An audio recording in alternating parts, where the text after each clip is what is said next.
علی بھائی یہ ایسا کیوں ہے کہ کچھ لوگ سائنس پڑھتے ہیں اور ان کو سائنس کے دریافت کیے گئے قوانین کے ذریعے خدا کا نظام نظر آتا ہے، اور کچھ ایسے لوگ ہیں جو سائنس پڑھتے ہیں اور ان کو کوئی نظام نہیں نظر آتا، ان کو ایک ایسی دنیا جو بس بے وجہ بے مقصد جاری نظر آتی ہے، وہ کائنات میں کہکشاؤں میں دیکھ کے، جس طرح مغرب میں آپ دیکھیں نیل ڈی گریس ٹائسن ہیں، وہ کاسمولوجی کی بڑے پروگرامز بناتے ہیں ڈسکوری پہ، اور ہمیشہ ان کا نقطہ نظر یہی ہوتا ہے کہ کوئی ایسا خالق نہیں ہے جس کا نظام یہ رواں ہو. تو آپ یہ ایسا کیوں ہے کہ ابھی جس طرح نیل ڈی گریس ٹائسن تو کاسمولوجی پڑھاتے ہیں، لیکن کوانٹم مکینکس کا عبدالسلام کو جو سیمیٹری کا آئیڈیا آیا تھا وہ کہتے ہیں کہ ان کو قرآن کی آیات اور قرآن کو پڑھنے سے آیا تھا، جبکہ اسی وقت ایک ہی پیرلل میں ایک اور سائنٹسٹ جن کو بالکل بھی کوئی خدا کا تصور نہیں تھا، ان کو بھی یہی آئیڈیا آیا تھا. تو یہ اس طرح کا تصادم ہمیں کیوں محسوس ہوتا ہے سائنس کے اندر کہ وہ دین کے یا خلاف ہیں یا ان کو دین اور خدا مل رہا ہے بیچ میں؟ دیکھیں سائنس جو ہے ایک کامن ریلیجن ہے امنگ ہیومینٹی. سائنس کسی کا ٹھیکہ نہیں ہے کہ یہ مسلمان اس کو لے کے چلیں گے یا ہندو یا کرسچنز یا عیسائی یہودی لے کے چلیں گے. سب نے اپنے اپنے لیول کے اوپر کنٹریبیوٹ کیا ہے سائنس کو. اس وقت اس ماڈرن ایج کے اندر ہمیں سب سے زیادہ کنٹریبیوشن کرسچنز کی نظر آتی یا ایتھیسٹ کی نظر آتی. اس کی وجہ سے یہ مونوپلی بنا کے ایک کلٹ بن چکے ہیں. ایتھیزم بھی تو اس وقت ایک مذہب ہی بن چکا ہے نا. میں نے تو دیکھا ہے جتنا بد اخلاق میں نے ان لوگوں کو پایا ہے، ان کے مقابلے پہ اگر کوئی ہے تو وہ مذہبی طبقہ ہے.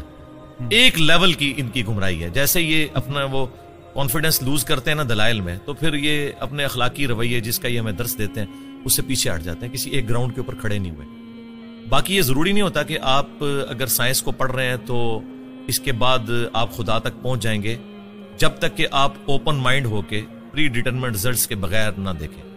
میں نے تو دیکھا ہے کئی لوگ ایک فیلڈ کے اندر بڑے ایپیکس کے اوپر ہوتے ہیں، لیکن دوسری فیلڈ کے اندر انہوں نے اپنے اصول اور مبادی ڈیفرنٹ رکھے ہوتے ہیں. میں غامدی صاحب کا حوالہ دوں گا. وہ اپنے پنجاب یونیورسٹی کا کوئی واقعہ سنا رہے تھے کہ کوئی ایک ٹیچر ہے جو تبلیغی جماعت سے تعلق رکھتے تھے، انہوں نے فائنانس کی فیلڈ میں یا اکنامکس کی فیلڈ میں کوئی لیکچر دیا تو کہتے ہیں کہ کمال کر دیا. لیکن جب بعد میں نے دین کے بارے میں ان سے ڈسکشن کی، حالانکہ ان کا حلیہ وہی تھا مذہبی، تو لگا کہ آسمان سے زمین پہ آ گئے. دین کے معاملے میں آپ یہاں پہ بھی دیکھ لیں کتنے لوگ ہیں، ریٹائرڈ جنرلز ہیں، سپریم کورٹ کے ججز ہیں، اسی طریقے سے ڈاکٹرز ہیں، انجینئرز ہیں، لیکن دین کے معاملے میں وہ ان پڑھ مولوی کے پیچھے آنکھیں بند کر کے چل رہے ہیں. وہاں انہوں نے اس کو اپلائی نہیں کیا.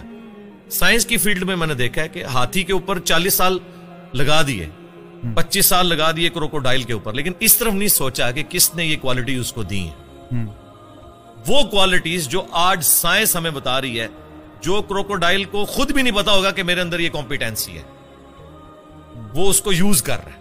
جس طرح ہم کئی چیزوں کے یوزر ہیں، موبائل کے ہم یوزر ہیں، ہمیں تو نہیں پتا اس کے اندر کیا سسٹم ہے. چلے مجھے یا آپ کو پتا ہوگا سائنس کی وجہ سے، عام بندے کو تو نہیں پتا، لیکن وہ یوز کر رہا ہے. اس طرح یہ تمام جاندار وہ کمپیٹنسیز یوز کر رہے ہیں جس کا انہیں خود بھی نہیں پتا. تو یقیناً جس کا انہیں خود نہیں پتا، اس کے پیچھے جو سائنس ہے اس کا نہیں ان کو پتا، تو وہ خود تو انہوں نے اپنے آپ کو نہیں بنایا ہوگا جب ان کا اپنے بارے میں نالج اتنا لمیٹڈ ہے. تو یہ بیسیکلی جس طرح ڈاکٹر سراج صاحب فرماتے تھے نا کہ انہوں نے ایک آنکھ بند کی ہوئی ہے، ایک مادے کی آنکھ سے دیکھ رہے ہیں. God is the only explanation of all the physical phenomena in this universe. وہ اس کے پیچھے جاتے نہیں ہیں. اور سائنس نے اپنی عاجزی مان لی ہے کہ ہم نے ڈیپ ڈگ اس حوالے سے نہیں کرنا، ہم نے قانون قدرت پہ آ کے رک جانا ہے کہ زلزلہ جو ٹیکٹونک پلیٹس کی ڈسٹربنس کی وجہ سے آتا ہے، یہ کون ڈیسائیڈ کرتا ہے کہ کس وقت کون سی پلیٹ ڈسٹرب ہونی ہے؟ وہ کہتے ہیں یہ ہماری فیلڈ ہی نہیں ہے، جب ہوگا نا اس کے بعد دیکھیں گے.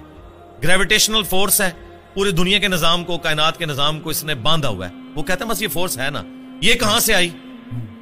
وہ کہتے ہیں یہ ہماری فیلڈ نہیں ہے، ہم بس ادھر تک. تو سائنس فزیکل ورلڈ سے تعلق رکھتی ہے اور اس کے بعد میٹا فزکس کو یہ ڈیل نہیں کرتی. تو یہ ان کی عاجزی ہے میں سمجھتا ہوں. سائنس جو ہے وہ فلسفہ جو ہم پرانا لے کے چل رہے تھے، کورولریز بنا کے عجیب و غریب رزلٹ نکالتے تھے، اس سے تو جان چھوٹی. کم از کم کوئی چیزیں ہم میتھمیٹیکلی پروف کر سکتے ہیں. تو یہ جن لوگوں کا آپ ذکر کر رہے ہیں نا، یہ اس طرف جاتے نہیں.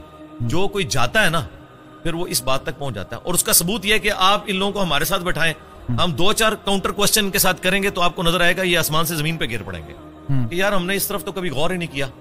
جس طرح ایک چھوٹا بچہ ایک کھلونے کے ساتھ کھیلتا رہتا ہے، جب تک اس کے دماغ میں آپ یہ چیز ہائی لائٹ نہ کریں کہ یار یہ کیسے بنا ہوگا، یہ ورکنگ کیسے کرتا ہے، کوئی خاص لیول سے آگے سوچتا نہیں ہے، بس وہ صرف یوزر ہوتا ہے. جس طرح ہم لوگ سائنس کی بنائی ہوئی چیزوں کے یوزر ہیں نا، اس طرح یہ جو نیشنل جغرافک یا ڈسکوری یا اینیمل پلانٹ کے لیے ویڈیوز بنا رہے ہیں نا، بس یہ اتنی تحقیق کر رہے ہیں، اس کے پیچھے نہیں جاتے کہ یار کروکوڈائل جو ہے وہ 3000 پاؤنڈز کے ساتھ چیزوں کو یوں گرپ کرتا ہے، ہڈی بھی توڑ کے رکھ دے، لیکن اس کے کھولنے کی صلاحیت اتنی کم ہے کہ اس کے اوپر اگر آپ ٹیپ بھی لپیٹ دینا تو وہ اپنے کھول نہیں سکتا۔ یہ کون سے مسلز ہیں جو یہاں تو اتنی پاور رکھتے ہیں، کھولنے میں نہیں رکھتے؟ یہ کس نے اس کے اندر یہ کوالٹیز رکھی ہوئی ہیں؟ اس بیچارے کو تو خود بھی نہیں پتا۔ آپ حیران ہوں گے، ابھی پیسیفک میں اور اٹلانٹک میں گہرائیوں کے اندر ایسی مخلوقات، ان کی ویڈیوز آ چکی ہیں نیشنل جغرافک اور ڈسکوری چینل کے اوپر، کہ جن کے اندر سیم وہی سسٹم ہے جو آج کی لیٹسٹ سب میرینز میں یوز ہو رہا ہے۔ اب ہم نے اتنے صدیوں کے بعد دھکے کھا کے جو چیزیں سیکھی ہیں، اور وہ مخلوقات تو لاکھوں سال سے ایگزسٹ کر رہی ہیں۔ آپ کی سب میرین کا تو ڈیزائنر ہے اور ایوالو ہوا ہے یہ ڈیزائن کئی لوگوں کے کنٹریبیوشن کے بعد، اور وہ ڈیزائن خود بخود بن گیا۔ آپ کی سب میرین میں تو آپ فیول خود ڈالتے ہیں، اور وہ جو سب میرینز پھر رہی ہیں وہ اپنا فیول بھی خود تلاش کرتی ہیں اور اپنی ریپروڈکشن بھی کرتی ہیں۔ آپ کی سب میرین تو کوئی بچہ نہیں دیتی، نہ اس کا آگے سے کوئی بچہ ہوتا ہے، اس کے اوپر اربوں ڈالر لگانے پڑتے ہیں۔ یہ تو کسی کے بنانے سے بنے ہیں، اور وہ خود بخود بن گئی ہیں چیزیں۔ میں اکثر کہتا ہوں کہ اس کائنات میں ہر چیز معجزہ ہے، لیکن ہم ان معجزات کے عادی ہو چکے ہیں۔ اگر کوئی شخص ایسی دنیا کا رہنے والا ہو جس سے یہ ایکسپیرینس نہ ہو کہ انڈے میں سے چوزا نکلتا ہے، اور اس نے انڈے کو صرف کھانے کے طور پر توڑ کے اس لیسدار مادے کو یوز کیا ہو، وہ کبھی بھی یقین نہیں کرے گا اس میں سے اتنا خوبصورت چوزا اور یہ بڑا ہو کے اتنا بڑا مرغا بن جاتا ہے۔ لیکن ہمارے یہ روٹین میں ہے، اس لیے ہمیں کوئی آکورڈ نہیں لگتا۔ ایک بیج 6 ارب گنا بڑا درخت بن جاتا ہے۔ اگر کوئی ایسی دنیا کا باشندہ ہو جسے نہ پتا ہو کہ اس بیج میں سے یہ سارا درخت نکلتا ہے اور اس میں ایک ایک ٹائنیس ڈیٹیل اس بیج کے اندر موجود ہے، وہ کبھی نہیں مانے گا کہ اتنا ڈیٹا اتنی چھوٹی سی ہارڈ ڈسک میں کیسے آ سکتا ہے۔ پھول کے لگنے کا ٹائم، اس کے پکنے کا ٹائم، اور دیکھیں آپ ایک ہی زمین سے سراب ہوتی ہیں ساری چیزیں، ذائقے مختلف ہوتے ہیں، اور یہ وہ چیزیں جو اللہ تعالیٰ نے سورۃ الانعام میں بیان کی ہیں، وہ فزیکل ایکسپیرینسز جو آج سے 10,000 سال پہلے کا انسان بھی ایکسپیرینس کر سکتا تھا، آج کا انسان بھی اور آنے والا انسان۔ اس لیے قرآن اس طرح کی سائنس کی چیزوں کو، فزیکل فینومینا آف نیچر کو جو ہے وہ ڈسکس کرتا ہے۔ سائنس نے، دیکھیں ہم سائنس کا علم حاصل کر کے بڑے کانفیڈنٹ ہو جاتے ہیں۔ مجھے بتائیں، اگر سائنس نے یہ چیز سیکھ لی ہے کہ سورج مشرق سے نکلتا ہے اور مغرب میں غروب ہوتا ہے ود رسپیکٹ ٹو زمین، ویسے تو غروب ہی نہیں ہوتا، کیا اس قانون نے سورج کو پیدا کیا ہے؟ کیا یہ پتا چل جائے کہ سورج میں یہ گیسز ہیں تو کیا اس انفارمیشن نے سورج کو پیدا کر دیا ہے؟ نہیں۔ یہ ساری انفارمیشن سائنس کی میتھمیٹیکل ماڈلز جو ہیں، یہ انسان کو وہ چیزیں سمجھنے میں آسانی دیتے ہیں۔ یہ کریٹر نہیں ہے اس چیز کے، کریٹر تو اس فزیکل ورلڈ سے ہٹ کے چیز۔